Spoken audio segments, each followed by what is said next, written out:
हर्षवर्धन पाटील यांची कन्या अंकिता पाटील यांच्या टीकेनंतर आज अजित पवार इंदापूर दौऱ्यावरती आलेत। राष्ट्रवादीकडून आयोजित करण्यात आलेल्या शेतकरी मेळाव्यामध्ये आकर्षणाचा केंद्रबिंदू ठरतंय ते सुनेत्रा पवार यांचं भलं मोठं होर्डिंग। इंदापूरमध्ये ज्या ठिकाणी शेतकरी मेळावा होणार आहे त्याच्या प्रवेशद्वारावरती सुनेत्रा पवारांचा फिक्स खासदार असा उल्लेख करण्यात आलेला आहे। याचा आढावा घेतलाय जयदीप भगत यांनी।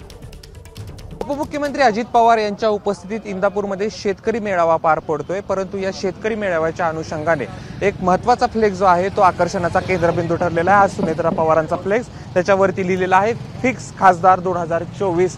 खरं तर बारामती लोकसभा मतदारसंघातून खासदार सुप्रिया सुळे यांच्या विरोधात सुनेत्रा पवार आगामी निवडणूक लढवणार असल्याची चर्चा जोर धरत असतानाच हा फ्लेक्स खूप काही सांगून जातोय। खरं तर गेल्या काही दिवसापासून सुनेत्रा पवार यांचे बारामती लोकसभा मतदारसंघातील दौरे देखील वाढलेले आहेत आणि त्याच पद्धतीनं हा इंदापूरमध्ये जो फ्लेक्स लागलेला आहे, बारामतीमध्ये देखील अशा पद्धतीचे फ्लेक्स लागलेले आपल्याला पाहायला मिळतोय। त्यांचे कधी राजकीय कार्यक्रमात फ्लेक्स बॅनर लागले नव्हते, परंतु अशाचे बॅनर राजकीय कार्यक्रमात देखील लावण्यात आलेले आहेत। आजचा बारामती लोकसभा मतदारसंघातला सुनेत्रा पवारांचा चौथा दिवस आहे जे दौरे करत आहेत। बारामतीमध्ये असेल, इंदापूरमध्ये असेल, विविध भागात जे आहेत ते सुनेत्रा पवारांनी हजेरी लावली। आज देखील शेतकरी मेळाव्याला सुनेत्रा पवार हजेरी लावणार असल्याची माहिती आहे। इंदापूरमध्ये अशा पद्धतीचे जे आहेत ते फ्लेक्स लावलेले आपल्याला पाहायला मिळतात आणि त्या फ्लेक्सवरती सुनेत्रा पवारांचा फोटो प्रत्येक ठिकाणी लावण्यात आलेला आहे।